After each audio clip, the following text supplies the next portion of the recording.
Governor Sindh اور آفاق Ahmad media سے گفتگو کر رہے ہیں. اس شعر کے ساتھ میں بات کو ختم کرتا ہوں اور پھر آفاق بھائی بات کر لیں کہ ایک عمر سے فریب سفر کھا رہے ہیں ہم، ایک عمر سے فریب سفر کھا رہے ہیں ہم، معلوم ہی نہیں کدھر جا رہے ہیں ہم. میں اب آفاق بھائی سے کہتا ہوں. شعر کے بعد آدمی کیا کہے بھائی، ہمیں بھی مطلب اس شعر میں انہوں نے لپیٹ دیا کہ ہمیں پتہ ہی نہیں کہ ہم کہاں جا رہے ہیں. ٹھیک کر دیتے ہیں. ہمیں پتہ ہے کہ ہم کہاں جا رہے ہیں، اور سمت کا اگر پتہ نہیں ہوتا تو اپنی زندگی کے قیمتی ایام سال ہم اس کاز کو نہیں دیتے. ظاہر سمت پتہ تھی، تبھی بلا خوف اور بغیر رکاوٹ کے، بغیر کسی تذبذب کے ہم نے اس جدوجہد کو جاری رکھا ہے. کامران صاحب، گورنر صاحب نے مجھ سے پرانی اپنی اس خواہش کا اظہار کیا کہ سب کو ایک ہونا چاہیے. اس خواہش کا احترام، لیکن اس احترام کے ساتھ میں نے یہ گزارش کی کہ دیکھیے تمام پارٹیوں کے نظریات اپنے الگ ہوتے ہیں، اور ان تمام نظریات کے ساتھ کامن ایشوز پر بیٹھنا کوئی بری بات نہیں ہے، بیٹھا جا سکتا ہے. لیکن ظاہر ہے کہ میرا تعلق مہاجر قومی موومنٹ سے ہے،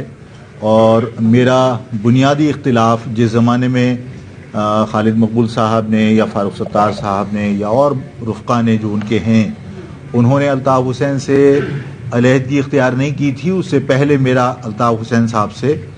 اس مہاجر لفظ سے دستبردار ہونے پر اختلاف ہوا تھا. تو ظاہر ہے کہ میں اس معاملے میں کہیں کوئی لچک دکھانے کی ضرورت محسوس نہیں کرتا، اس لیے کہ میرے ساتھ میرے جو عوام کے جذبات اور خواہشات ہیں، میں ان کا ہمیشہ احترام کرتا ہوں.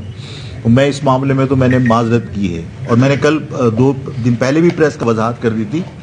لیکن کامران صاحب کی اس بات سے میں 100% اتفاق کرتا ہوں کہ یہ شہر بہت بری طرح متاثر ہوا ہے سیاسی عدم استحکام کی وجہ سے. تو میں اس بات پر اتفاق کرتا ہوں. ان کی سجیشن کو میں نے ویلکم کیا ہے، اور میں نے کہا ہے کہ اگر اس شہر کے مفادات کے لیے اور سندھ کے اربن ایریاز میں رہنے والے بالخصوص مہاجر قوم کے مفادات کے لیے اگر اسٹیک ہولڈرز کہیں کامران صاحب کی، گورنر صاحب کی کوششوں سے کہیں ایک جگہ بیٹھنے میں کامیاب ہو جاتے ہیں اور کوئی مشترکہ اعلامیہ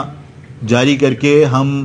ان تمام طاقتوں کو جو ہمیں کمزور سمجھ کر یا اس شہر کی قیادت کو بکھرا ہوا سمجھ کر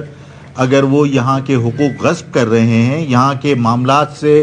اپنے آپ کو لا تعلق رکھ کر یہاں کے وسائل کو اپنے حلقہ انتخاب میں خرچ کر رہے ہیں، تو ان کو روکا جا سکے. تو یہ اعلامیہ اگر جاری ہوتا ہے اور کامران صاحب کی کوششوں سے اگر وہ تمام لوگ جو اس شہر کے اسٹیک ہولڈرز ہیں، اربن ایریاز کے اسٹیک ہولڈرز ہیں، جو مہاجر قوم کے مسائل کے اوپر پریشان ہیں اور مہاجر قوم کے مسائل حل کرنے میں دلچسپی رکھتے ہیں، اگر ان سب لوگوں کو بٹھاتے ہیں اور کوئی مشترکہ اعلامیہ آتا ہے، تو میں نے ان کو یقین دلایا ہے کہ میں اس کوشش میں ان کے ساتھ ہوں. اور کل جو خالد مقبول صاحب آئے تھے تو میں نے ان کو کہا تھا کہ کیونکہ ان کا انسٹانس کلیئر نہیں تھا اس وقت، اور ظاہر ہے وہ میں نے ان سے کہا کہ جب تک مجھے یہ معلوم نہ ہو کہ آپ فیوچر میں کیا کرنے والے ہیں اور آپ الیکشن کا بائیکاٹ کریں گے یا الیکشن لڑیں گے یا الیکشن کو آپ کسی طرح روکنے کی کوشش کریں گے، مجھے نہیں معلوم. تو میں آپ کے اس موقف کی حد تک حمایت کر رہا ہوں کہ ڈیلیمیٹیشن غلط ہے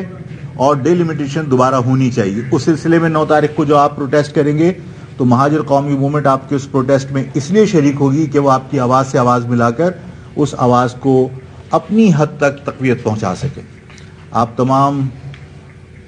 صحافی حضرات کا، کیمرہ مین اور ٹیکنیشینز کا شکریہ، آپ لوگ تشریف لائے تھے.